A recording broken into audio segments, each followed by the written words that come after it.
وبركاته. إن الحمد لله نحمده ونستعينه ونستغفره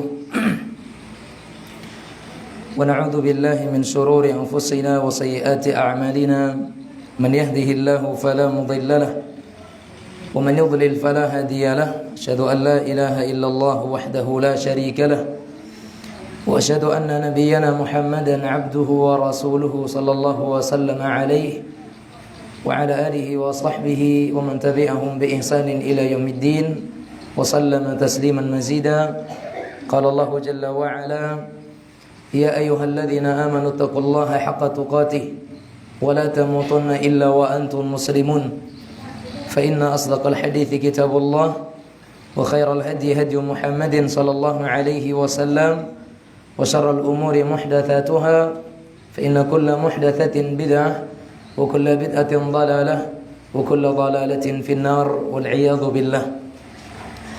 معاشر المسلمين معاشر المسلمات para jamaah ikhwani wa akhwati fillah rahimani wa rahimakumullah.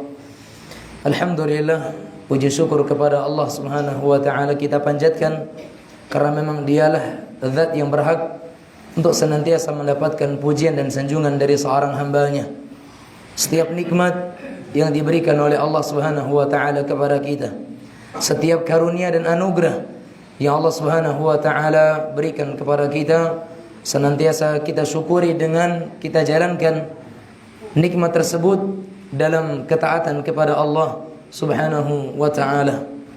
Sebagaimana Allah Subhanahu wa taala menjadikan nikmat tersebut akan senantiasa ditambahkan kepada seorang hamba jika hamba tersebut mampu untuk mensyukuri nikmat tersebut dengan sebenar-benarnya syukur. Hakikat daripada syukur kepada nikmat Allah Subhanahu wa taala adalah di mana atau tatkala seseorang itu menggunakan nikmat yang diberikan oleh Allah Subhanahu wa taala, dia gunakan dalam hal-hal ketaatan kepada Allah Subhanahu wa taala, dan bukanlah syukur nikmat jika seandainya nikmat itu hanya sebatas ia ucapkan dalam lisannya, dia yakini dalam hatinya, namun pengamalannya sama sekali tidak menunjukkan bahwa dia adalah orang yang mensyukuri nikmat tersebut. Maka mudah-mudahan kita dijadikan oleh Allah Subhanahu wa taala sebagai orang-orang yang senantiasa mensyukuri nikmat tersebut dengan sebenar-benarnya syukur. Salawat dan salam kita berikan kepada Nabi yang kita cintai, Rasul kita yang mulia Muhammad ibn Abdullah sallallahu alaihi wasallam, kepada keluarga beliau, kepada sahabat dan sahabiat beliau radhiyallahu anhum ajmain, dan kepada seluruh umat manusia yang mereka berpegang kepada tuntunan syariat dan keteladanan beliau sallallahu alaihi wasallam hingga hari kiamat kelak.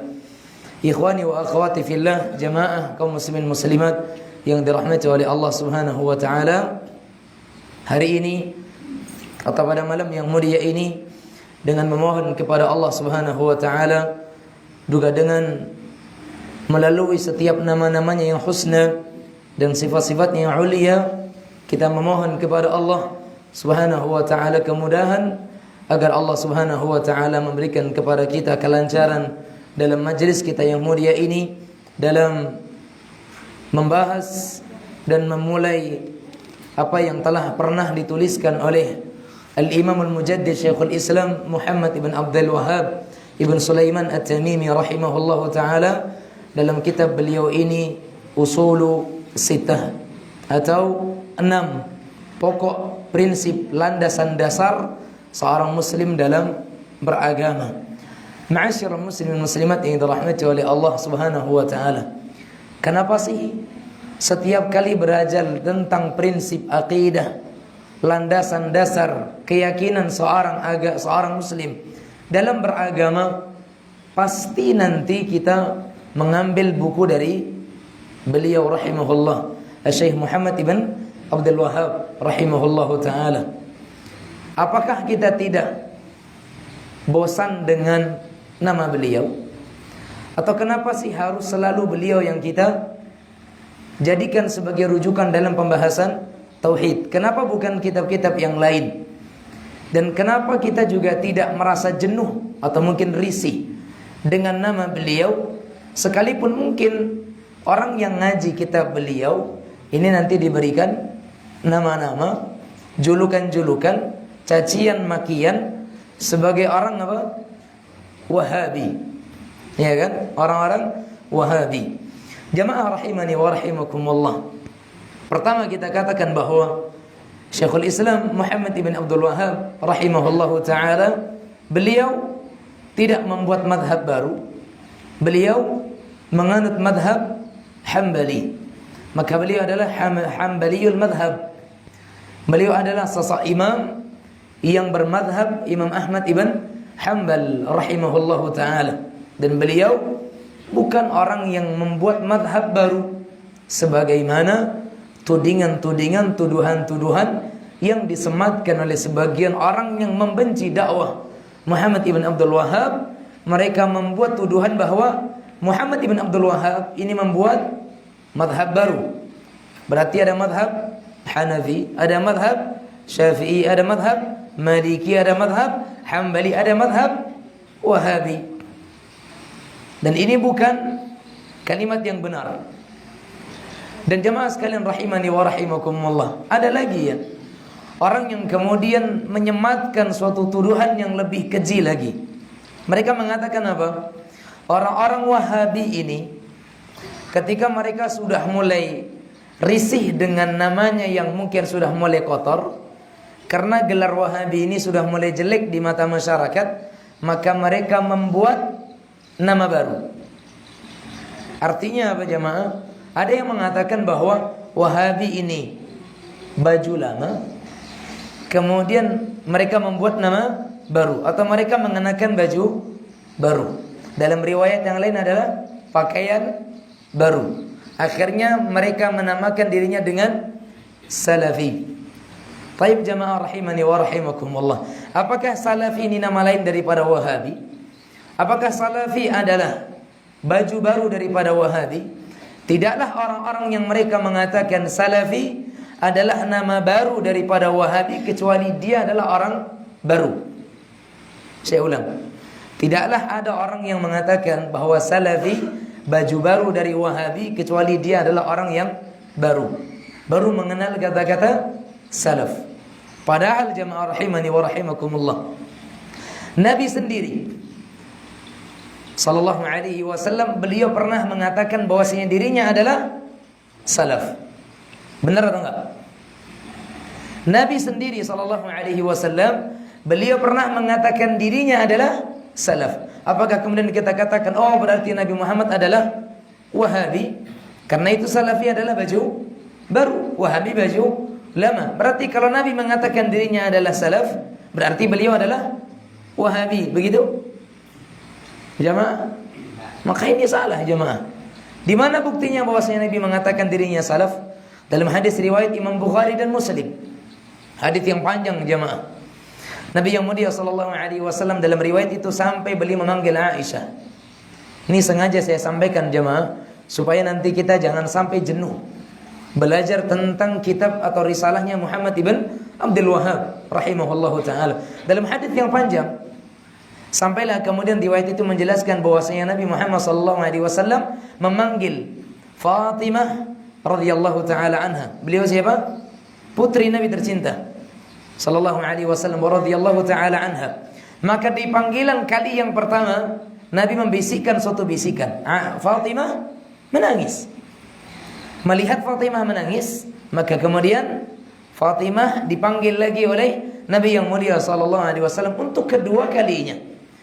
Panggilan yang kedua Nabi sallallahu alaihi wasallam membisikkan kepada Fatimah suatu bisikan.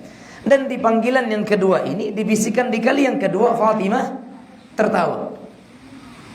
Maka setelah Nabi yang mulia alaihi salatu wasallam wafat, Aisyah radhiyallahu taala anha memanggil Fatimah radhiyallahu taala anha, menanyakan, wahai Fatimah, sebelum ayahandamu, artinya adalah suamiku, suami daripada Aisyah radhiyallahu taala anha dulu wafat, pernah memanggilmu, kemudian dengan dua kali panggilan. Di panggilan yang pertama engkau menangis, di panggilan kedua engkau tersenyum. Tolong ceritakan kepadaku apa gerangan panggilan dan isi bisikan yang dibisikkan oleh Nabi SAW sehingga engkau menangis di bisikan yang pertama dan tersenyum di bisikan yang kedua. Jamaah rahimani wa rahimakumullah. Tahu kita bisikan yang pertama itu apa jamaah sekalian? Nabi yang mulia alaihi salatu wassalam, beliau mengatakan bahwasanya wahyu semuanya telah turun. Ya, wahyu semuanya telah turun. Dan tidaklah semua tanda-tanda itu kecuali menandakan bahwasanya apa? Akan dekatnya ajalku, kata Nabi yang mulia alaihi salatu wassalam. Maka Fatimah menangis karena beliau akan berpisah dengan orang yang sangat dicintainya, ayahandanya sekaligus Rasulullah sallallahu alaihi wasallam. Maka Nabi yang mulia alaihi salatu wassalam mengatakan kepada Fatimah, "Fattaqillaha wasbiri fa innahu ni'ma salafi ana lak." Apa kata Nabi sallallahu alaihi wasallam? Menandakan bahwasanya Nabi mengatasnamakan dirinya adalah salaf. Nabi SAW mengatakan, bertakwalah engkau wahai Fatimah kepada Allah dan bersabarlah, karena sesungguhnya sebaik-baik orang salaf, sebaik-baik orang yang mendahuluimu adalah aku, kata Nabi yang mulia alaihi salatu wassalam. Artinya jamaah, kata-kata salaf ini bukan baju baru. Bahkan Nabi sendiri sudah menyebutkan dirinya adalah salaf bagi Fatimah radhiyallahu taala anha. Maka lucu kalau seandainya kata-kata salaf ini sebagai baju baru, sehingga Nabi berarti baju lamanya adalah Wahabi, begitu. Na'udzubillah. Kemudian ma'asyiral muslimin muslimat, Al-Imam As-Sam'ani dalam kitab Al-Ansab. Kitab Al-Ansab ini jamaah, kitab yang menjelaskan tentang semua nasab-nasab keturunan Arab, mulai dari zaman Nabi SAW sampai di zaman beliau, Al-Imam As-Sam'ani. Dan di antara nasab yang disebutkan oleh Imam As-Sam'ani dalam kitab beliau ini adalah nasab nisbat kepada as-salaf, orang-orang yang mengikuti generasi salaf dengan nama-nama salafi. Ini dalam kitab Al-Ansab. Al-Imam Adz-Dzahabi rahimahullahu ta'ala, beliau menyebutkan tentang kalimat salafi. Artinya jamaah, salafi bukan baju baru. Al-Imam Adz-Dzahabi rahimahullahu ta'ala, beliau menyebutkan tentang Abu Amr Ibnu Salah rahimahullahu ta'ala, yang mengarang kitab Mustalahul Hadits, Ibnu Salah. Beliau menyebutkan bahwa tentang Ibnu Salah ini salafiyul i'tiqad atau salafiyul mu'taqad. Ibnu Salah ini adalah orang yang akidahnya adalah salafi. Ibnu Salah orang yang akidahnya adalah salafi. Kemudian beliau juga menyebutkan tentang Imam Ad-Daruqutni rahimahullah. Beliau mengatakan kana salafiyan. Imam Ibnu Ad-Daruqutni beliau adalah kana salafiyan. Imam Daruqutni adalah seorang salafi. Maka jemaah yang dirahmati oleh Allah Rabbul Izzati wal Jalalah, teramat lucu jika ada orang yang hidup di zaman kita ini yang menyebutkan salafi sebagai baju baru, yang mereka mengganti nama salafi karena nama mereka yang dahulu itu sudah tercemar, menunjukkan unsur-unsur negatif Wahabi. Mereka ganti baju baru dengan nama salafi.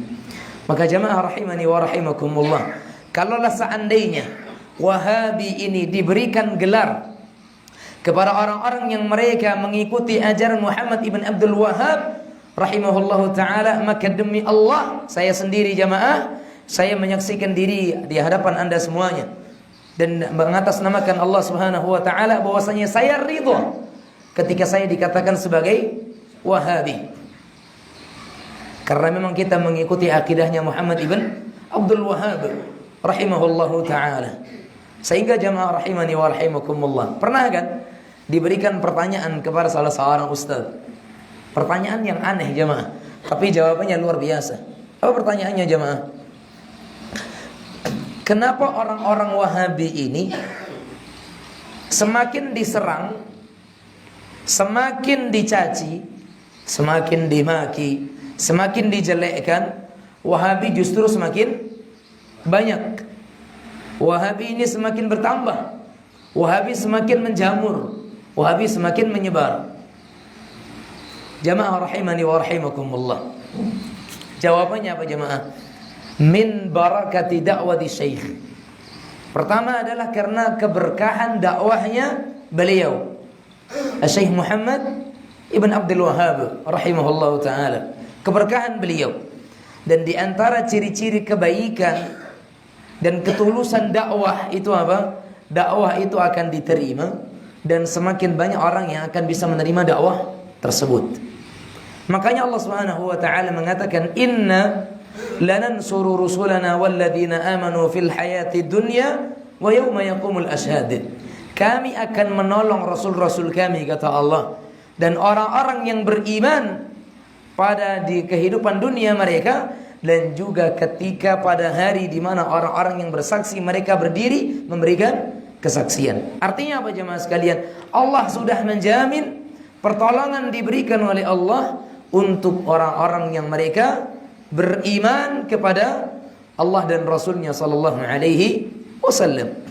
Ditambah lagi jemaah rahimani wa rahimakumullah, kita ini selaku orang yang siap untuk berakidah dengan akidah yang benar, maka kita jangan pernah risih dan jangan pernah takut hanya dengan apa? Julukan dan panggilan Wahabi. Kita jangan pernah khawatir dengan cacian, makian, cemoohan dan cemeehan mereka, orang-orang yang menghina kita dengan panggilan Wahabi. Jamaah rahimani wa rahimakumullah. Karena apa jamaah? Hal itu hanya akan kembali kepada mereka sendiri. Celaan-celaan yang mereka tuduhkan, makian yang mereka sematkan, itu pada sejatinya hanya akan kembali kepada mereka sendiri. Makanya jamaah Nabi yang mulia sallallahu alaihi wasallam, apa kata Nabi? Ketika Nabi sallallahu alaihi wasallam dikata-katai sebagai apa? Pemecah belah umat. Karena memang dakwah yang benar ini memecah belah umat jamaah. Benar atau enggak? Benar atau enggak? Dakwah sunnah ini memecah belah umat, benar atau enggak? Benar jemaah. Siapa bilang enggak? Maka kalau ditanyakan dakwah Anda ini memecah belah umat, kita katakan iya. Dakwah kita memecah belah umat. Kita pecah umat itu antara yang hak dengan yang batil. Dipecah umat itu antara yang tauhid dengan yang syirik. Dipecah umat itu antara yang hidayah dengan yang dhalalah. Dipecah umat itu antara yang sunnah dengan yang bid'ah. Maka memang dakwah ini memecah manusia antara yang benar dengan yang salah. Makanya Nabi yang mulia sallallahu alaihi wasallam ketika beliau dikata-katai sebagai apa? Dasar pemecah, dasar dukun, orang gila, tukang sihir. Apa kata Nabi yang mulia alaihi salatu wasallam? Yadummunani mudammama wa ana Muhammadun. Nabi SAW mengatakan, mereka orang-orang Quraisy menghinaku, mencelaku sebagai orang yang tercela, mudammam. Pernah dengar kisahnya jemaah? Tak pernah dengar julukan ini? Nabi SAW itu dipanggil oleh orang-orang pemuka Quraisy dengan apa? Mudammam. Idhab anta ya mudammam. Pergi engkau wahai orang tercela. Karena orang-orang Quraisy menganggap Muhammad adalah orang yang tercela. Wa ana Muhammadun. Tetapi nama saya sendiri adalah Muhammad. Arti Muhammad apa? Arti Muhammad apa? Orang yang dipuji, orang yang senantiasa terpuji. Yadummunani mudammama wa ana Muhammadun. Mereka mencelaku sebagai orang yang tercela, sedangkan namaku adalah Muhammad. Dan mereka sendiri yang memanggilku sebagai Muhammad. Artinya jamaah, kalau dakwah yang diberikan itu sudah tidak sesuai dengan selera, maka mereka akan menyematkan tuduhan-tuduhan yang tidak baik kepada dakwah tersebut. Kenapa sih sekarang banyaknya orang yang tidak menerima dakwah Syekh Muhammad Ibn Abdul Wahhab? Karena dakwah beliau ini rahimahullah rahmatan wasi'ah itu membuka dan membongkar tabir dan menyingkap semua kedok-kedok kemungkaran, kesyirikan, kebid'ahan yang mereka anggap sebagai syariat, karena dalam hal itu ada penghidupan bagi mereka. Iya atau enggak? Mereka enggak terima dengan dakwah Syekh Muhammad bin Abdul Wahhab karena apa? Seolah-olah kehidupan mereka itu terbuang dengan dakwah ini. Ya kan? Pemasukan mereka berkurang dan sebagainya. Wal iyadzu billah. Mereka jadikan agama sebagai jalan untuk menghidupi kehidupan mereka. I'adzan billah. Mudah-mudahan Allah jauhkan hal ini ma'asyiral muslimin. Maka oleh karenanya Allah mengatakan inna syani'aka huwal abtar. Sesungguhnya orang yang mencacimu, mencelamu, memakimu wahai Muhammad, dialah orang yang terputus dan terhina. Dialah orang yang akan celaka dan tersengsara. Pada hakikatnya sama dengan kita jemaah. Saat ini di zaman kita ini orang memanggil kita dengan julukan Wahabi, orang manggil kita dengan panggilan-panggilan apalah, biarkan mereka dengan perkataan mereka. Da'hum amma yaqulun. Biarkan mereka dengan apa yang mereka ucapkan. Karena apa? Sejatinya itu akan kembali kepada mereka. Dan apa yang kita sampaikan di sini merupakan dakwah yang hak, yang dengannya semoga Allah Subhanahu wa taala menjadikan kita orang-orang di antara hamba-hambanya yang benar-benar berpegang kepada sunnah. Maka kaum muslimin muslimat yang dirahmati oleh Allah Rabbul Izzati wal Jalalah, kita tidak akan bercerita tentang biografi Asy-Syaikh, karena mungkin ini juga sudah banyak yang tahu tentang kisah beliau dan biografi beliau. Intinya bahwasanya beliau adalah terlepas dari semua tuduhan-tuduhan yang disematkan kepada beliau. Beliau yang anti ziarah kubur lah, dituduhkan beliau anti salawatan lah, anti kuburan lah, anti dan sebagainya. Maka semua itu adalah tuduhan yang batil, tuduhan yang tidak bisa dipertanggungjawabkan. Kalau seandainya ada yang mengatakan Muhammad ibn Abdul Wahhab takfiri, orang yang mudah mengkafirkan, beliau mengatakan apa? Kami tidak berani mengkafirkan orang yang menyembah kubur karena ketidaktahuan. Bayangkan jemaah, beliau sangat berhati-hati dalam mengkafirkan orang.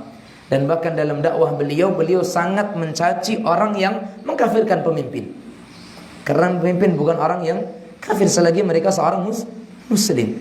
Terus dikatakan beliau Asy-Syaikh adalah orang yang mengkafirkan.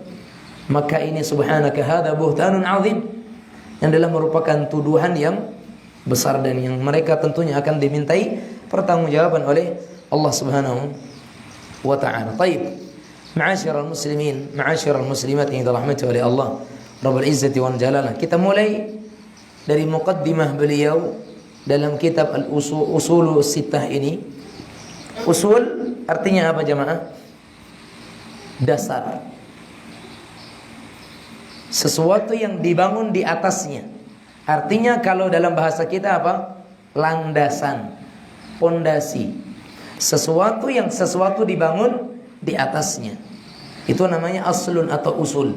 Sittah, 6. Artinya jemaah, bahasan ini adalah merupakan bahasan yang berkaitan dengan 6 dasar dan prinsip pokok dalam seseorang itu beragama. Taib.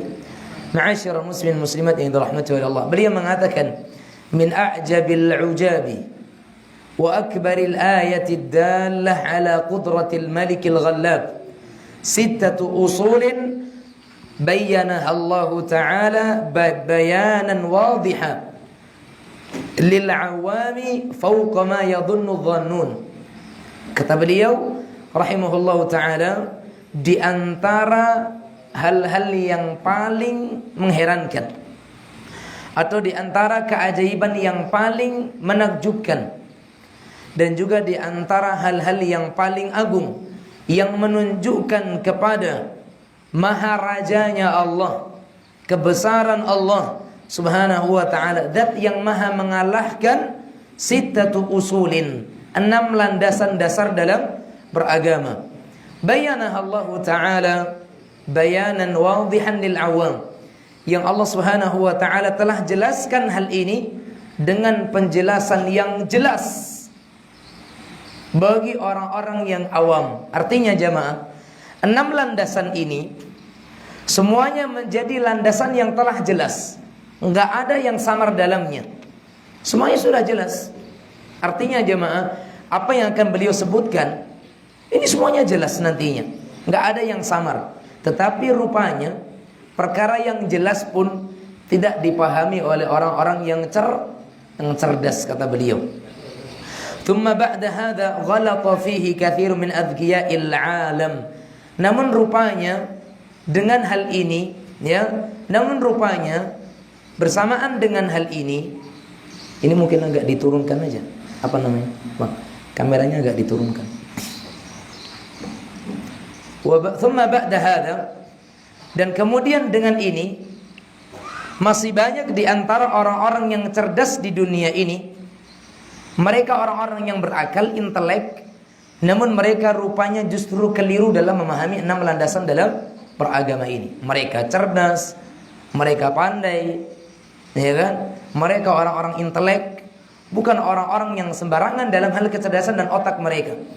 Tapi rupanya mereka masih menjadi orang-orang yang kurang faham dalam 6 landasan ini. Wa qala bani Adam illa aqallal qalil. Dan juga banyak di antara orang-orang yang cerdas di antara keturunan Bani Adam yang mereka keliru dalam hal ini, kecuali sebagian kecil saja dari mereka. Baik jamaah sekalian, rahimani wa rahimakumullah. Ini muqaddimah beliau, pembukaan beliau dalam landasan ini. Baik jamaah, mungkin jamaah masih agak-agak bingung ya, sebenarnya apa yang dimaksudkan dari muqaddimah ini. Beliau menyebutkan di sini jamaah bahwa di antara tanda-tanda kebesaran Allah yang terdapat dalam Al-Quran dan juga wahyu yang daripada hadis Rasulullah Sallallahu Alaihi Wasallam itu ada 6 landasan dalam beragama. Yang ini menjadi prinsip akidah seorang Muslim. Yang memang prinsip ini sudah dijelaskan oleh Allah dan Rasulnya Sallallahu Alaihi Wasallam. Maka sebelum kita jelaskan sesuai dengan penjelasan yang dijelaskan atau yang disyarah oleh Syekh Abdul Razak Ibn Abdul Muhsin Al-Abbad hafizahullah taala, di sini saya sebutkan beberapa poin yang terkait dengan muqaddimah beliau ini. Poin yang pertama adalah ahammiyatu hadhil usul sittah. Pentingnya seorang muslim belajar tentang 6 landasan ini, yaitu landasan dalam berakidah, beragama. Karena apa jemaah sekalian? Rahimani wa rahimakumullah. Semua ulama generasi salaf dalam kitab-kitab mereka pasti mereka menjelaskan masalah akidah. Baik ulama itu yang membahas akidah sendiri, ataupun ulama yang sedang membahas hadis, ataupun ulama yang sedang menulis buku-buku mereka, mereka tidak lepas dari pembahasan akidah. Karena memang ini prinsip dasar, keyakinan yang harus dibangun oleh seorang muslim dalam beragama. Tanpa akidah, maka amalan mereka itu rusak. Tanpa akidah, maka amalan mereka itu akan roboh.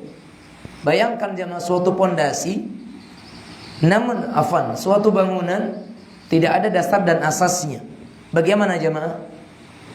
Tentu akan rusak.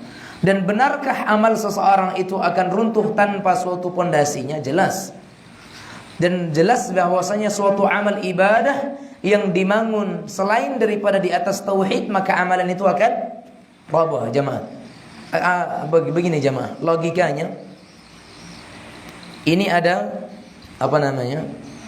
benda di bawah, kemudian saya letakkan benda di atasnya, saya lagi benda di atasnya lagi. Misalkan jemaah, misalnya ini tauhid, akidah, ini salat, ini zakat, di atasnya lagi mungkin ini puasa, di atasnya lagi mungkin ini haji, bangunan agama seorang muslim.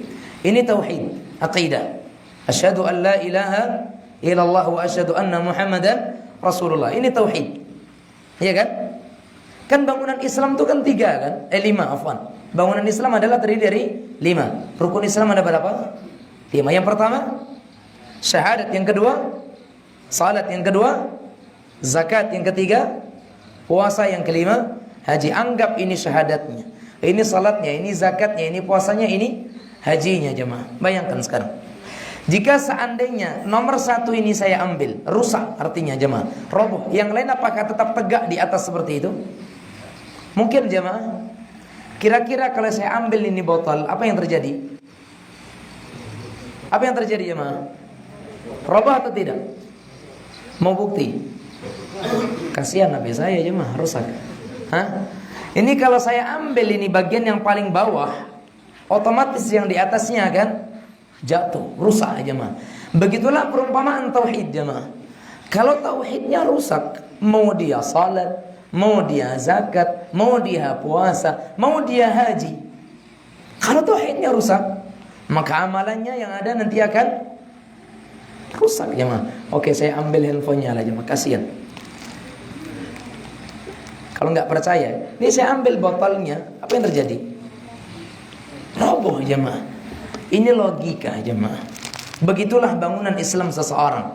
Tanpa tauhid, maka ibadah seseorang akan rusak. Maka pentingnya belajar tauhid jemaah sekalian, ya. Paling pentingnya belajar tauhid. Maka Syekh Muhammad Ibn Abdul Wahhab ini di antara ulama yang sangat getol dalam membahas tauhid. Coba bayangkan jemaah, di antara buku-buku beliau yang ringan-ringan sebenarnya, tapi pembahasannya luar biasa. Syarahnya para ulama begitu luas dan begitu penjabarannya sangat luar biasa. Usulul Thalathah, ya kan? Al-Qawaidul Arba', Nawaqidul Islam, Nawaqidul Iman, Usulus Sittah, ya kan? Dan masih banyak-banyak kitab-kitab yang lain yang berbicara tentang apa? Tentang akidah. Dan beliau juga mengambil daripada pelajaran guru beliau atau daripada imam beliau, Imam Ahmad bin Hanbal, ya kan, yang beliau memiliki buku apa? Usul As-Sunnah. Itu juga membahas tentang akidah. Maka ahammiyatu hadhil usul sittah. Maka dalam muqaddimah beliau ini terdapat bentuk ataupun faedah tentang pentingnya belajar akidah. Karena apa? Beliau mengatakan di sini, sittata usulin bayyanaha Allah Ta'ala bayanan wadihan. Ada 6 usul landasan yang telah Allah jelaskan. Artinya kalau Allah jelaskan sesuatu dalam Al-Quran, berarti perkara itu penting jemaah. Itu poin pertama yang perlu kita sampaikan. Poin yang kedua, wuduhu usulu ahli sunnah. Jelasnya usul-usul ahli sunnah. Jelasnya asas, pondasi, dasar akidah ahlu sunnah wal jamaah. Artinya jamaah, ahlu sunnah wal jamaah yang benar-benar berpegang kepada sunnah dan berpegang kepada jamaah. Bukan hanya sebatas pengakuan sebagai ahlu sunnah wal jamaah saja. Ya kan? Kan ada ya sebagian kelompok yang mengatasnamakan dirinya ahlu sunnah wal jamaah, tapi keyakinannya lari daripada keyakinan ahlu sunnati wal jamaah. Justru kita dikatakan sebagai sawah. Ya enggak? Mereka mengatasnamakan sebagai ahlu sunnati wal jamaah, kita dikatai sebagai sawah. Tahu sawah? Sawah enggak tahu? Salafi, Wahabi. Ya kan? Tayyib jamaah rahimani wa rahimakumullah. Maka pembahasan ini pembahasan yang agung. Mukadimahnya saja kita sudah pening. Pening artinya jamaah sekalian pening dalam memahaminya. Tapi mudah bagi orang yang semoga Allah Subhanahu wa taala berikan kepada kita semuanya kemudahan. Dan semoga kita yang hadir di antara orang yang dimudahkan oleh Allah Subhanahu wa taala memahaminya. Bayangkan jemaah sekalian. Muqaddimah beliau ini menjelaskan tentang begitu jelas dan gamblangnya akidah ahlu sunnati wal jamaah yang diinginkan oleh Allah Subhanahu wa ta'ala, tanpa ada kesamaran dalam akidah ini jamaah. Artinya jamaah, tentang kejelasan akidah Ahlussunnati wal Jamaah ini, ada yang memang langsung bisa dipahami oleh semua orang awam, tapi ada juga yang terkadang orang intelek pun nggak paham gitu loh. Sama begini jamaah contohnya, tentang kesesatan Syiah.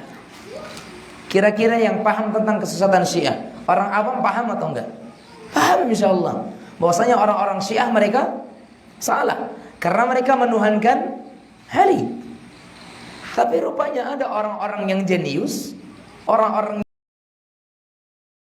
yang sudah profesor, yang sudah doktor, yang sudah mendalami ilmu-ilmu itu, yang dia bukan kurang cerdik, tapi rupanya apa? Dia nggak paham bahwasanya Syiah itu adalah kelompok yang sesat. Bahkan dia orang yang sudah bergelar profesor doktor pun masih ingin ikut merayakan hari raya kebesaran orang-orang Syiah. Padahal Allah mengatakan di sini, usul akidah Ahlussunnah wal Jamaah itu jelas, tidak ada yang samar dan dipahami oleh orang awam, kata beliau di sini. Tetapi sekalipun dipahami orang awam, rupanya orang-orang yang cerdas pun malah salah dan keliru. Dan ini nyata enggak? Orang awam paham Syiah itu sesat, orang yang cerdas, yang cerdik, yang profesor doktor tak paham dia bahwasanya Syiah itu adalah orang yang sesat. Ini musibah jemaah. Ya, Allah mengatakan apa? Wa kadzalika nufassilul ayati wa litastabina sabilul mujrimin. Dan demikianlah kami rinci ayat-ayat kami supaya jelas jalannya orang-orang yang berdosa, orang-orang yang berbuat kesalahan. Al-An'am ayat yang ke-55. Nabi kita yang mulia sallallahu alaihi wasallam mengatakan apa? Laqad taraktukum 'alal bayda lailuha kanahariha. Aku telah tinggalkan kalian di atas syariat yang telah jelas, yang telah sempurna, yang telah terang, sampai malamnya saja seperti siang gitu. Artinya apa jemaah? Tak ada yang samar. Islam semuanya jelas, gamblang. Yang haram itu haram, yang halal itu halal. Jelas semuanya. Masa waktu. Maka jemaah sekalian rahimani wa rahimakum. Masa waktu ya Bang ya. Nah, kita lanjutkan insyaallah setelah adzan nanti. Wassallallahu wasallam ala nabiyina Muhammad wa ala alihi wa sahbihi wasallam. Udah kan?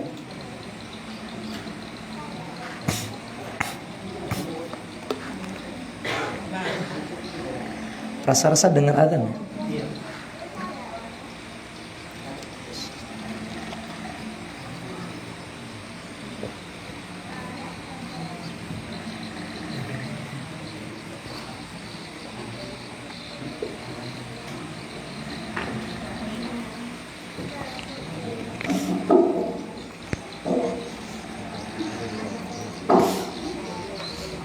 Allah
Allahu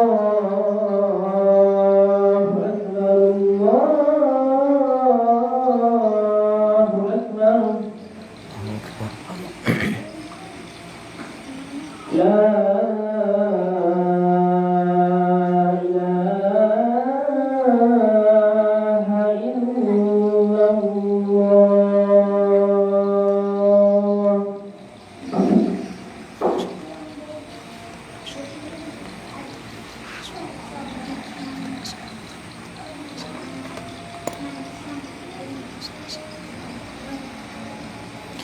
Alhamdulillahi Rabbil Alamin.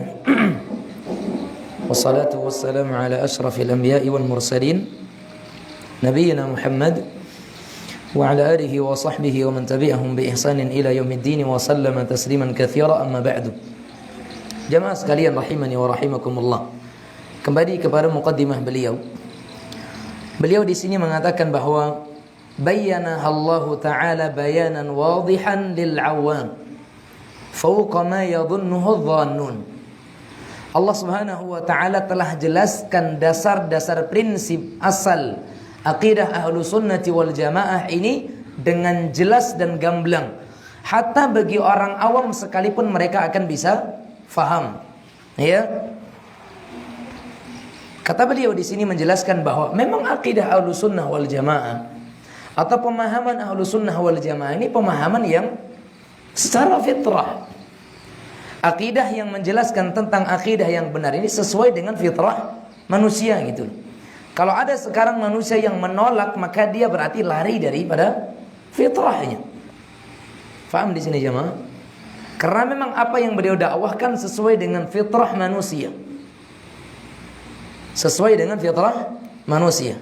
Nah, makanya jemaah sekalian rahimani wa rahimakumullah, kejelasan dan terangnya prinsip akidah ahlu sunnati wal jamaah sebagaimana Allah Subhanahu wa Ta'ala telah mewajibkan kepada nabinya yang mulia alaihi salatu wassalam untuk menyampaikan sesuatu yang menjadikan mereka bahagia dan menjadikan mereka sengsara. Dan itu prinsip akidah. Nabi SAW mengatakan dalam sebuah sabdanya, innahu lam yakun nabiyyun qabli illa kana haqqan alaihi an yadulla ummatahu ala khairin ma ya'lamuhu lahum wa yundhirahum syarra ma ya'lamuhu lahum.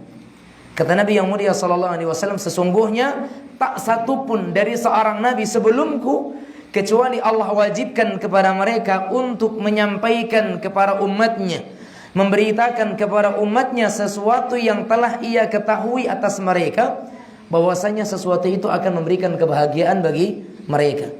Dan juga telah wajib bagi setiap nabi yang diutus oleh Allah Subhanahu wa Ta'ala, baik Nabi Muhammad sendiri SAW ataupun nabi sebelum beliau, kecuali mereka juga diwajibkan untuk menyampaikan, memberikan kabar peringatan atau memperingatkan umatnya kepada sesuatu yang akan menjadikan mereka itu sengsara atau berbahaya bagi mereka. Artinya apa jemaah sekalian? Kesyirikan memang diperintahkan oleh Allah kepada nabinya untuk menyampaikannya, menyampaikan agar ditinggalkan. Tauhid Allah perintahkan kepada nabinya agar nabi itu menyampaikan yang tauhid itu kepada umatnya. Maka jangan sampai kemudian ada orang-orang di akhir zaman ini yang mengatakan, dakwahnya tauhid, syirik, sunnah, bid'ah, ini terus-terusan itu yang dibilang. Jamaah, ini memang kewajiban para nabi dan rasul. Dan sebagaimana kita ingin menjadi pengikut nabi dan rasul, maka apa yang mereka dakwahkan itu yang kita ajak manusia kepadanya. Dan justru pengikut nabi dan rasul, mereka juga mengikuti apa yang mereka serukan. Apa yang diseru oleh nabi dan rasul alaihi wassalatu wassalam, itu juga yang kita serukan. Makanya alangkah baiknya dan alangkah mulianya jamaah yang hari ini hadir di sini mendapatkan kesempatan dari Allah Subhanahu wa Ta'ala untuk bisa sama-sama kita belajar tentang tauhid ini jemaah. Kemudian Allah juga telah menjelaskan, afala yatadabbarunal Quran walau kana min indillah walau kana min ghairi walau kana min indi ghairillah lawajadu fihi ikhtilafan katsiran. Tidakkah mereka itu mentadabburi Al-Quran? Kalaulah seandainya Al-Quran ini datang dari selain sisi Allah Subhanahu wa ta'ala, maka pasti mereka akan mendapatkan perselisihan yang banyak. Artinya jamaah, kalau memang manusia itu yo kembali kepada Al-Quran, tidak akan boswo perselisihan. Adanya perselisihan di zaman kita sekarang karena apa? Mereka tidak kembali kepada Al-Quran itu sendiri. Kalaupun mereka kembali kepada ayatnya, tak kembali kepada pemahaman orang yang paham dengan tafsir ayatnya. Siapa yang paham tafsir ayat? Sahabat jemaah, yang mereka belajar kepada pakarnya langsung. Dan siapa pakar tafsir? Rasulullah sallallahu alaihi wasallam. Dan siapa yang berguru kepada pakarnya? Sahabat. Siapa lagi murid-muridnya? Tabi'in. Siapa generasi setelah itu? Atba tabi'in. Maka kembalikan pemahaman ayat kepada mereka. 3 generasi ini, 3 kurun ini, generasi sahabat yang mereka berguru langsung kepada Nabi yang mulia alaihi salatu wassalam. Generasi murid-murid sahabat, tabi'in. Dan generasi yang mereka berguru kepada muridnya para sahabat, yaitu atba'u tabi'in. Maka jemaah yang dirahmati oleh Allah Rabbul Izzati wal Jalalah, kalaulah seandainya akidah ini datang dari sisi selain Allah, maka pasti akan ada perselisihan. Makanya kita enggak dapatkan adanya perselisihan dalam masalah akidah. Kalau masalah fikih jelas ya, banyak perselisihan nantinya, ya kan? Tapi dalam masalah akidah la khilafa fi, enggak ada perselisihan. Kalau ada perselisihan dalam masalah akidah, berarti yang satu ditolak, yang satu diterima. Itu perselisihan dalam masalah akidah. Enggak boleh dalam masalah akidah perselisihan. Kan masalah perselisihan, terimalah saling legowo saja. Enggak boleh jemaah. Ini masalah akidah. Kalau masalah fikih ibadah, oke lah. Anda ingin ngambil yang sedekap setelah ruku, atau mau ngambil yang irsal setelah ruku, ya silakan, monggo. Karena ini masalah khilafiyah dalam masalah fiqhiyah. Tapi masalah akidah ada ikhtilaf di sini jemaah. Dalam masalah akidah imam madhab yang 4, mereka semuanya satu. Tidak ada perselisihan dalam masalah akidah. Tapi kalau dalam masalah fiqih, jangan tanya jemaah. Ya, masing-masing imam memiliki hujah dan ijtihad. Maka itulah karena mereka imam madhab dalam sisi fiqih jemaah, bukan imam madhab dalam sisi akidah. Karena akidah mereka satu jemaah. Dan rujukan mereka juga kembali kepada hadis, yaitu hadis yang sahih. Idza sahhal hadits fa huwa madhhabi. Kalau hadis itu telah sahih, maka itu adalah pendapatku, kata beliau atau kata mereka para a'immah dalam imam madhhab rahimahumullahu taala. Itu poin yang kedua terkait dengan pembukaan beliau, muqaddimah beliau. Yang pertama apa tadi? Pentingnya belajar usul sittah ini. Yang kedua, jelasnya akidah ataupun dasar usul ahli sunnah wal jamaah. Yang ketiga jamaah, hunaka masailun qad yaqlutu fiha al-adhkiya'u fala 'ibrata bil kathrah. Rupanya dalam masalah-masalah akidah ini ada hal-hal yang masih disalah pahami oleh orang-orang jenius sekalipun. Artinya jamaah, walaupun codiok, pandai, tapi rupanya masih salah dalam masalah akidah. Faham jemaah di sini? Sebagaimana jemaah kita ketahui ya, ada orang yang pandai dalam masalah bidang Al-Quran. Ya kita enggak menyampingkan orang yang pandai dalam Al-Quran, enggak jemaah. Fahami baik-baik maksud saya jemaah. Kan dikatakan di sini ya, wa qad yaghlutu fihi katsirun minal adqiya, atau thumma ba'da hadza ghalata fihi katsirun min adqiya'il alam. Masih banyak orang-orang yang salah dalam masalah akidah, sekalipun mereka orang-orang yang cerdas. Walaupun codok tapi salah dalam masalah akidah. Artinya begini jemaah, banyak orang-orang yang mereka itu pandai dalam masalah Al-Quran, masalah periwayatan bacaan Al-Quran, tajwid Al-Quran, panjang pendeknya, dengung gunahnya, wakaf ibtida'nya, tafkhim dan tarqiqnya, dan semua hukum-hukum. Bahkan mungkin riwayah asyrah dalam masalah bacaan Al-Quran dia kuasai dengan sanad-sanadnya, riwayatnya, penjelasannya, dan seterusnya. Dia faham. Tapi terkait dengan masalah akidah, bisa jadi belum faham. Tapi apakah kita katakan orang yang paham dalam Al-Quran bukan orang pandai? Enggak jemaah. Karena apa? Di antara orang-orang yang dikatakan sebagai orang yang cerdas, Di antara orang-orang yang dikatakan sebagai wong yang cerdas adalah orang yang mengerti dalam masalah Al-Quran. Tapi ternyata fahamnya orang tentang Al-Quran dari sisi bacaan ya, rupanya masih salah dalam sisi manhaj dan aqidah. Makanya benar di sini jamaah sekalian. Maka beliau mengatakan di sini, maka di antara poin yang di sini dikatakan bahwasanya kathirun min adhkiya, kebanyakan orang-orang yang cerdas. Artinya jemaah, apa pemahaman yang bisa kita ambil di sini? Fala ibrata bil kathrah, tidak bisa dijadikan patokan banyaknya orang yang mengamalkan itu. Fahami baik-baik jemaah. Dek gara-gara banyak yang memojokkan berarti topik atau acara itu, amalan tersebut salah jemaah. Sekalipun yang memojokkan orang-orang pandai, orang-orang cerdas, orang-orang cerdas, orang-orang yang intelek.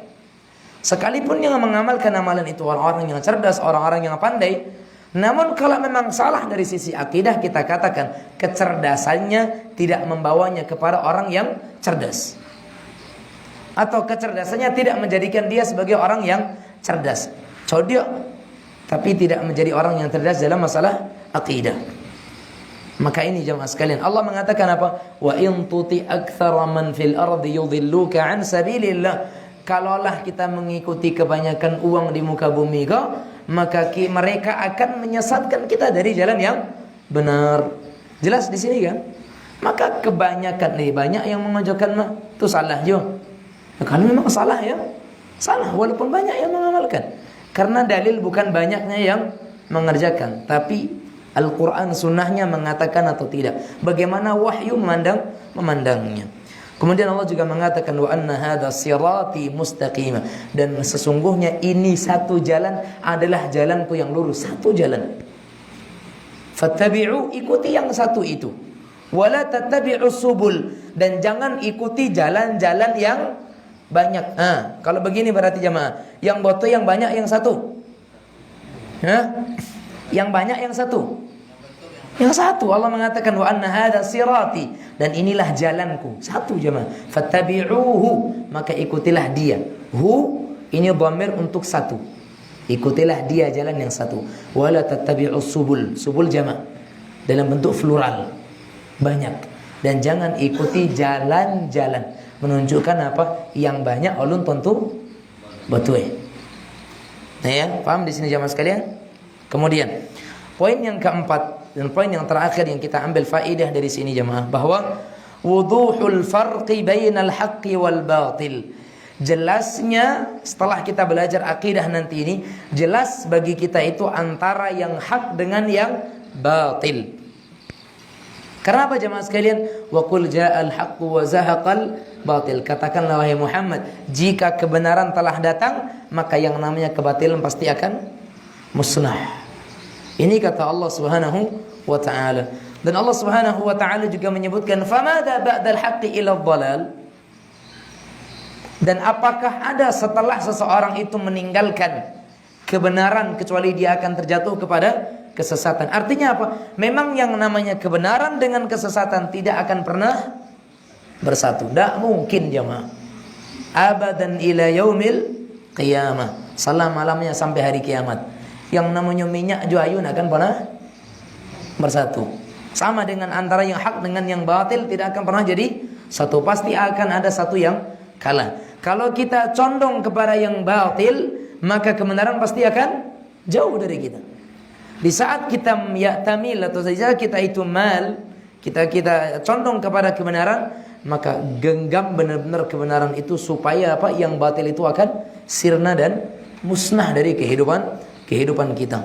Makanya jemaah sekalian rahimani wa rahimakumullah, Al-Quran ini di antara namanya apa jemaah? Di antara nama Al-Quran apa? Tayyib. Al-Furqan, artinya yang membedakan. Al-Furqan. Di antara nama Al-Quran adalah Al-Furqan, yang membedakan, yang memecahkan. Ya, yang memecahkan. Artinya jemaah sekalian rahimani wa rahimakumullah, Allah mengatakan dalam Al-Furqan, surah Al-Furqan ayat yang pertama, Tabarakalladzi nazzala al-furqana ala 'abdihi liyakuna lil 'alamin nadhira. Maha berkah Allah atau maha suci Allah yang telah menurunkan Al-Furqan, pembeda kepada hambanya, untuk menjadi peringatan. Artinya jemaah, yang namanya peringatan itu halus atau kasar atau tegas? Jemaah, yang namanya peringatan lembut atau tegas? Saya tanya nih, tegas atau lembut? Namanya peringatan. Makanya kalau orang di SP kasih surat peringatan, itu udah masih anteng-anteng aja atau udah mulai risau? Udah mulai risau karena namanya peringatan. Makanya memang di antara tujuan Al-Quran untuk memperingatkan. Artinya kalau seandainya kowe ya memang Al-Quran memperingatkan sesuatu yang salah gitu. Dan memang orang kalau cenderung kepada sesuatu yang salah diperingatkan dia, maka pasti akan menganggap sesuatu itu keras. Karena memang manusia itu cenderung akan memusuhi apa yang alunnya pahami dan ketahui. An-nasu a'da'u ma jahilu. Manusia itu cenderung memusuhi sesuatu yang belum dia pahami. Makanya jemaah sekalian, kalau ada orang yang menerima dakwah, jangan langsung suudzon. Coba bangun husnudzon dulu. Oh barangkali alun tentu. Tapi kemudian dikasih tahu ngelawan, oh berarti bukan karena nggak tahu, tapi dak nak tahu, ya kan? Oh iya benar, ndak? Ya, berkait.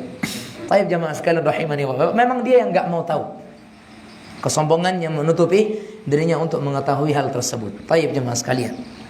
Allah juga mengatakan, ya ayyuhalladzina amanu in tattaqullah yaj'al lakum furqana. Wahai orang-orang yang beriman, jika kalian bertakwa kepada Allah, maka Allah akan menjadikan untuk kalian furqan, pembeda. Artinya bisa membezakan mana yang hak, mana yang batil, mana yang batil, mana yang salah. Jika kita bertakwa kepada Allah Subhanahu wa taala. Makanya al-furqan, ya, al-furqan artinya apa? Al-fariqu bainal haqqi wal batil. Furqan Al-Quran itu akan memecah belah antara yang batil dengan yang salah. Memecah belah antara yang petunjuk dengan yang kesesatan. Dipecah antara yang sunnah dengan yang bid'ah. Dipecah antara yang tauhid dengan yang syirik. Makanya Nabi yang mulia alaihi salatu wassalam sampai memang menyebutkan dirinya sendiri pemecah belah. Wa Muhammadun farraqa bainan nas. Dalam riwayat yang dibaca wa Muhammadun farqu bainan nas. Nabi Muhammad sallallahu alaihi wasallam itu adalah pemisah antara manusia. Artinya pemisah antara manusia yang benar dengan manusia yang salah. Dalam riwayat yang lain dibaca dengan farraqa, memecahkan. Dan Muhammad itu memecah belah manusia. Artinya, ya memang iya. Di zaman Nabi Muhammad SAW manusia dipecah belah. Dan itu kan sudah disebutkan ya oleh orang-orang Quraisy. Muhammad itu pemecah belah umat. Ya, dakwah Muhammad pemecah belah umat. Memecah antara atau kemudian menjadikan seorang anak durhaka kepada orang tuanya. Orang tuanya meninggalkan anak-anaknya. Dikatakan sebagai memecah belah umat. Begitulah jemaah sekalian. Orang-orang yang mereka menutupi akalnya dengan kejahilan, mereka akan menyematkan tuduhan-tuduhan yang tidak baik kepada dakwah yang benar.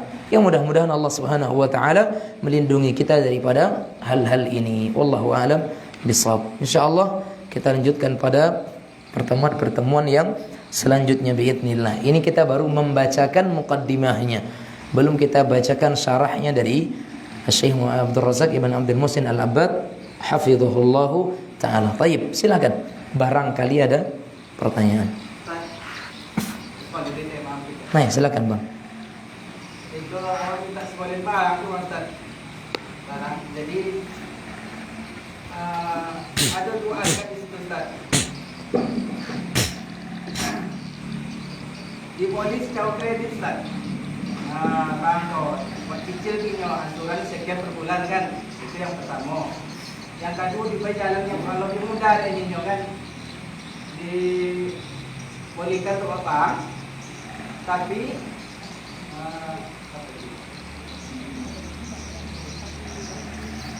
awak membayu istilahnya itu Ustaz.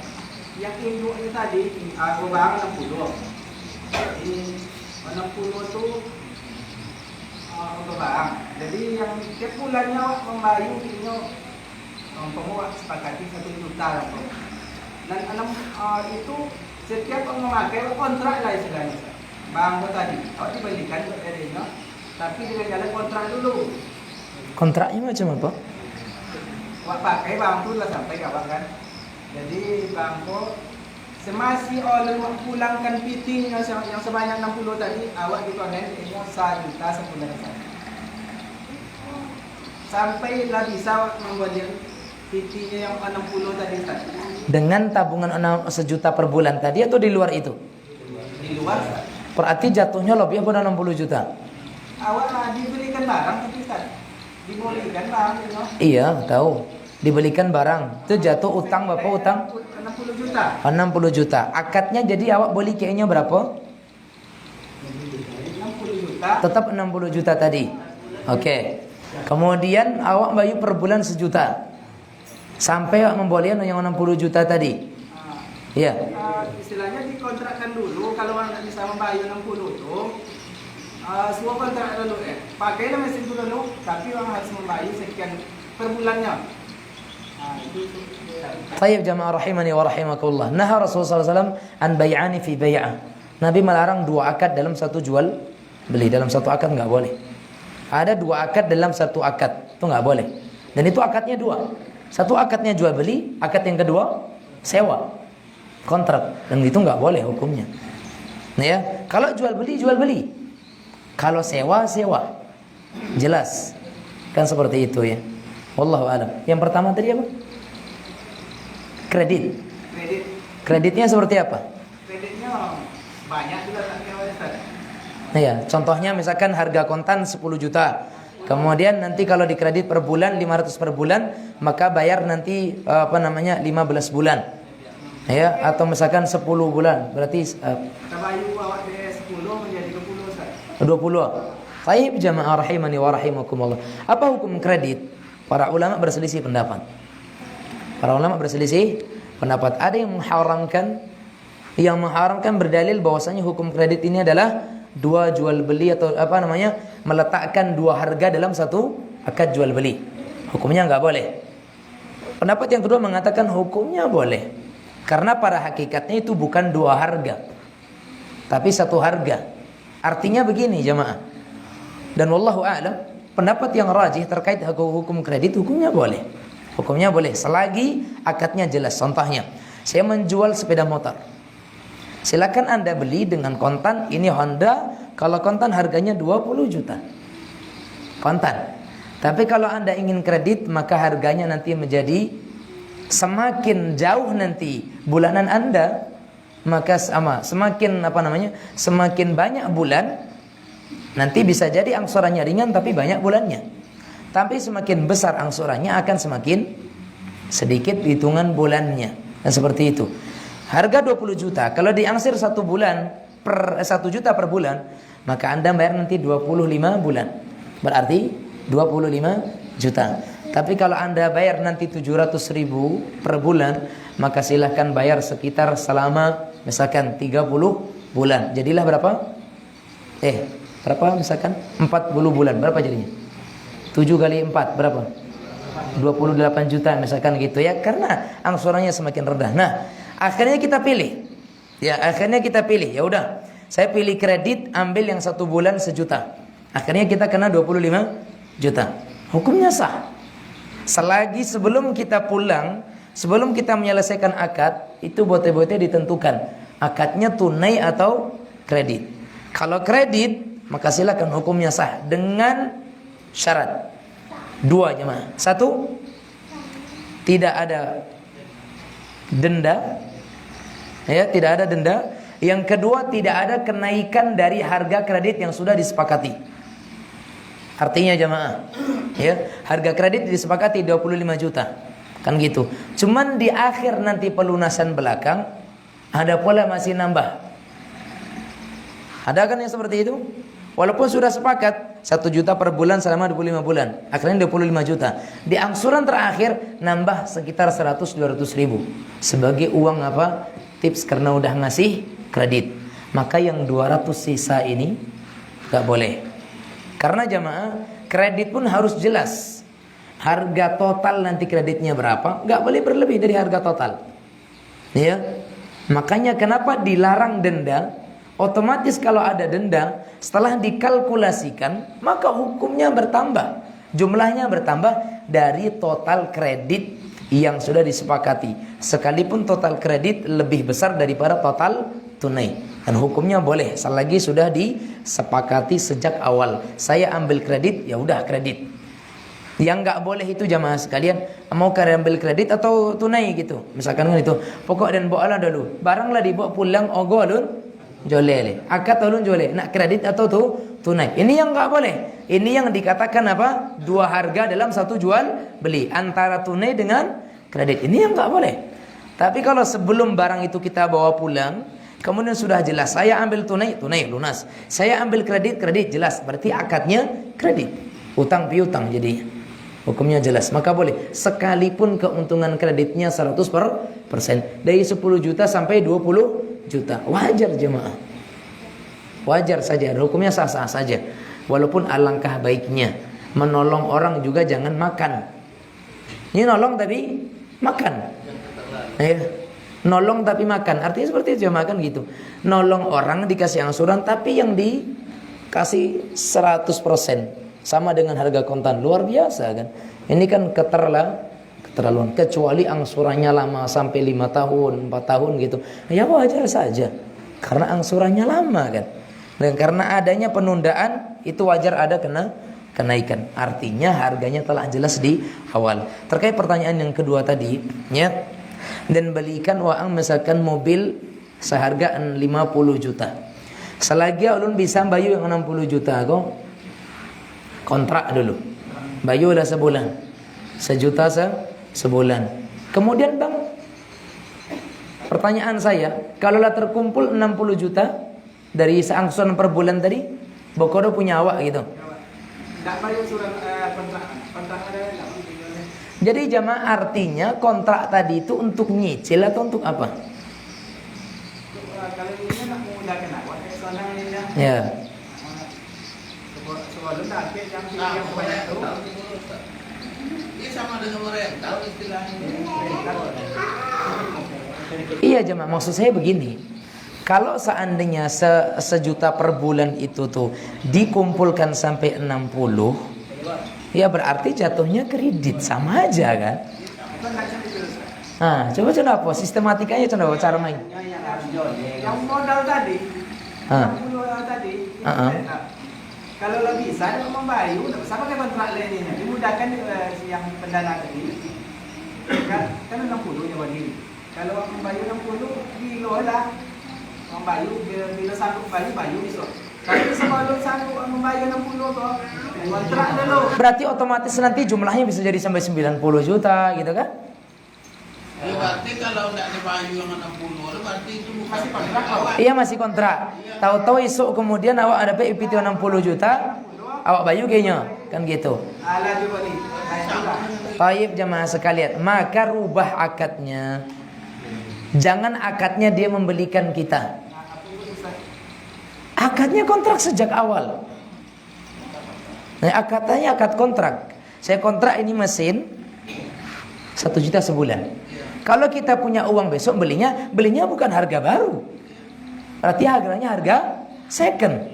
Karena kita beli harga second bukan harga baru. Tapi kalau masih dimainkan dengan harga baru, ini kezaliman jemaah. Dan itu 2 akad dalam satu akad, dalam satu jual beli. Dan hukumnya tak boleh.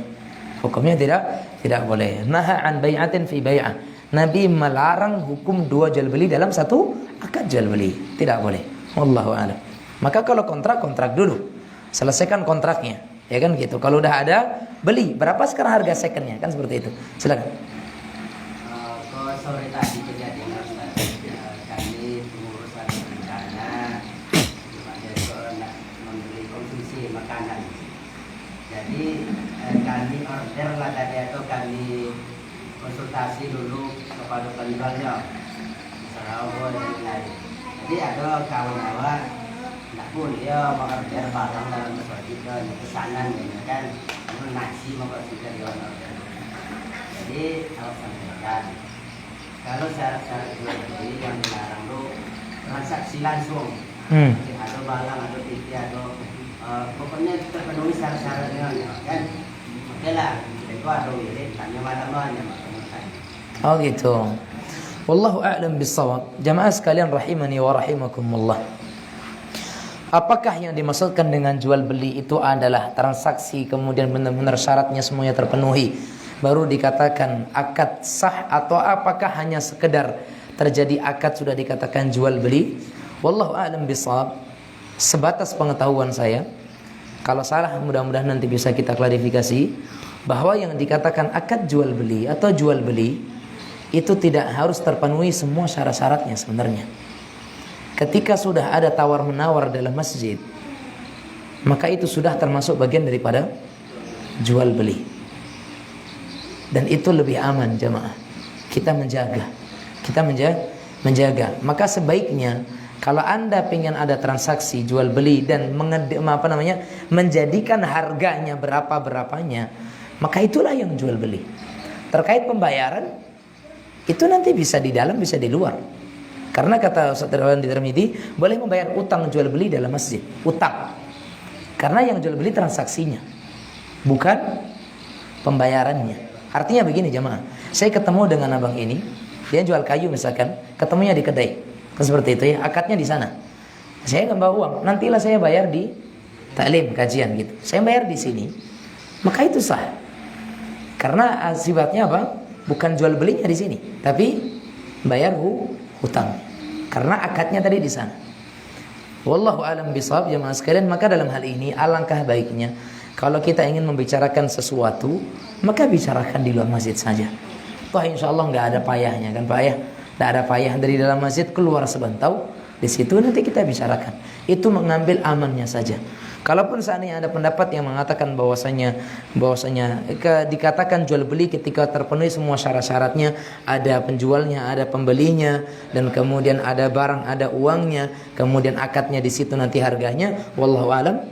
Saya belum mengetahui tentang hal ini, tapi sebatas yang ketahui bahwasanya ketika sudah terjadi akad dan penentuan harga antara penjual dan pembeli, sekalipun penjualnya di sana dan pembelinya di sini, ya, maka itu sudah akad. Wallahu a'lam bishawab. Itu keamanannya.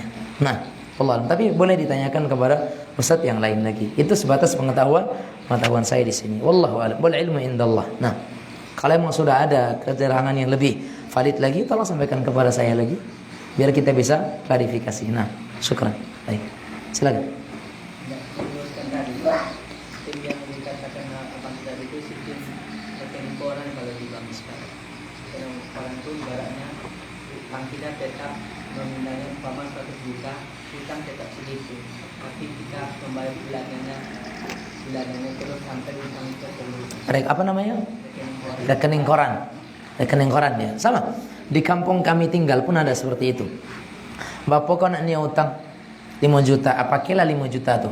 Jelang beliau kau bisa melunasi, pakailah dulu modal tuh. Tapi per bulan bayu 2.000. Per bulan bayu 2.000. Akhirnya kalau 10 bulan Bapak Pak? Hah? Enggak. 10 bulan Bapak jadi 2.000 sebulan, kalau 10 bulan 2 juta. Dalam 10 bulan Bapak udah bisa bayar 5 juta, berarti Bapak jadi 7 juta. Itulah jemaah yang riba tadi. Tak boleh jemaah. Ya, bahkan Anda jual beli emas aja dengan menunggu aja tak boleh. Ya. Enggak boleh jemaah. Dan beli ome, misalkan kan gitu. Oke, piti dulu. Ome besok sore. Enggak boleh jemaah. Enggak boleh. Karena apa? Itu ada riba. Riba apa namanya? Nasi'ah. Riba penundaan. Ya. Karena apa? Emas, uang itu sama-sama barang ribawi. Dan namanya barang ribawi kalau sejenis dua syaratnya. Ya dan biyadin, mithlan bimithlin. Tunai dan semisal. Tunai dan semisal. Artinya begini, nukar uang 100.000 dengan uang 5.000, maka tetap bilangnya harus sama. 1.000 ya 1.000. Ya kan? Enggak boleh dari 100.000 tukar ke tukaran 10.000 jadi 90.000. Riba namanya. Riba apa namanya? Riba fadl. Ada kelebihan. Itu enggak boleh. Ya. Harus tunai dan harus semisal. Karena itu tukar menukar. Tapi kalau dia hanya dalam lingkup barang-barang ribawi tapi tak sejenis. Seperti apa jamaah sekalian? Kurma dengan kurma. Ya, afwan jamaah. Apa namanya? Uang dengan barang, emas misalkan, perak atau emas gitu ya. Itu syaratnya satu, harus yadan biyadin. Harus apa jemaah? Harus tunai. Enggak boleh ada penundaan. Beli emas misalkan kan gitu, ditransfer hari ini, kemudian H+1 baru datang emasnya. Makanya jual beli emas online hukumnya batil. Hukum gimana? Selagi dia tidak barang ribawi tak jadi masalah, Pak. Ya. Misalkan tukar tambah handphone dengan handphone boleh atau tak? Ya boleh, karena handphone tidak barang ribawi. Tukar tambah motor dengan motor, mobil dengan mobil, boleh cuma.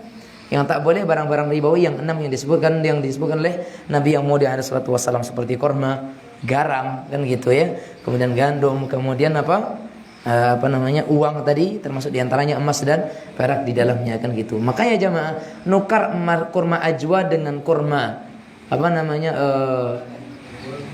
Tunisia atau mungkin kurma khalas gitu yang harganya per kilonya mungkin 80.000, tukar dengan kurma ajwa, karena sama-sama kurma. Sekilo kurma khalas harus sekilo kurma ajwa.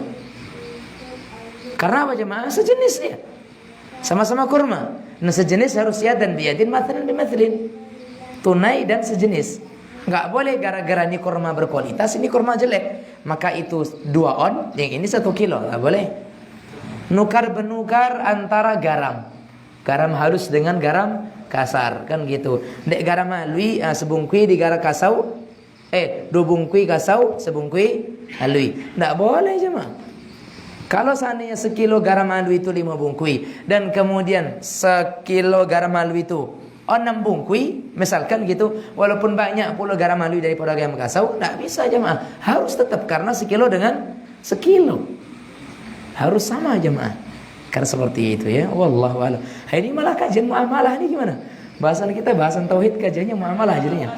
Ini lain ya. Kalau ini bukan dia nak boleh omeh nak boleh, jadi orang tu omeh nak nukau 2 omeh kan itu kan. Some nukau 2 omeh. Kan gitu. Berarti ada tambah kan? Ada tambah kan? Baik jamaah sekalian rahimani wa rahimakumullah. Berarti yang ditukar itu 1 emas, ditambah lagi membeli 1 emas lagi. Ya, karena transaksinya berarti di situ transaksi jual beli 1 emas lagi. Ya kan? Ya, gimana? 2 kali. Baik jamaah sekalian, wallahu taala alam, apakah 2 kali ataupun tidak? Kalau emang ada emas yang langsung 2 emas dalam satu bentuk, maka insyaallah boleh jemaah sekalian. Wallahu a'lam. Nah.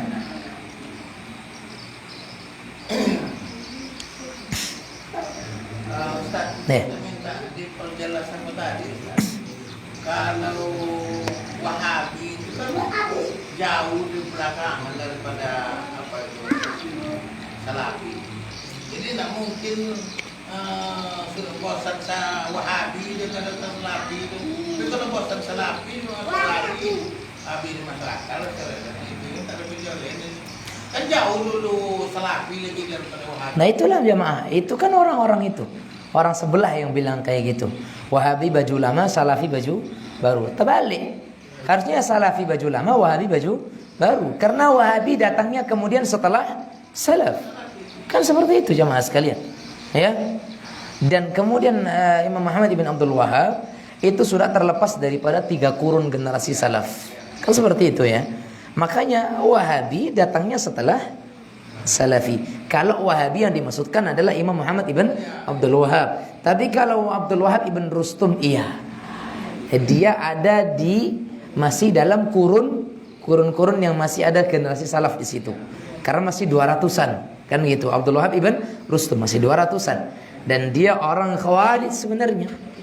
Orang yang menghalalkan darah kaum muslimin. Dan sebenarnya Wahabi julukan jelek ini untuk dia, Abdul Wahhab ibn Rustum, bukan untuk Muhammad ibn Abdul Wahhab. Tapi saya katakan tadi di akhir, kalau seandainya Wahabi itu julukan untuk orang yang mengikuti Muhammad ibn Abdul Wahhab dengan dakwahnya yang benar dan mendakwakan tauhid, maka biarlah kita dikatakan sebagai Wahabi, dan kita rela-rela saja, dan bahkan senang dengan anggapan Wahabi bagi kita. Wallahu a'lam bissawab. Nah, ya itulah saya katakan, kalau ada orang yang mengatakan salafi itu adalah baru, maka dia orang baru. Berarti dia nggak tahu tentang bagaimana salaf itu maksudnya. Wallahu a'lam bissawab. Nah, wa sallallahu wasallam ala nabiyina Muhammad wa ala alihi wa sahbihi wasallam wa akhiru da'wana alhamdulillahi rabbil alamin. Insyaallah kita lanjutkan pada pertemuan-pertemuan sebelumnya. Setelahnya subhanakallahumma bihamdika asyhadu an la ilaha illa anta astaghfiruka wa atubu ilaik. Wassalamualaikum warahmatullahi wabarakatuh.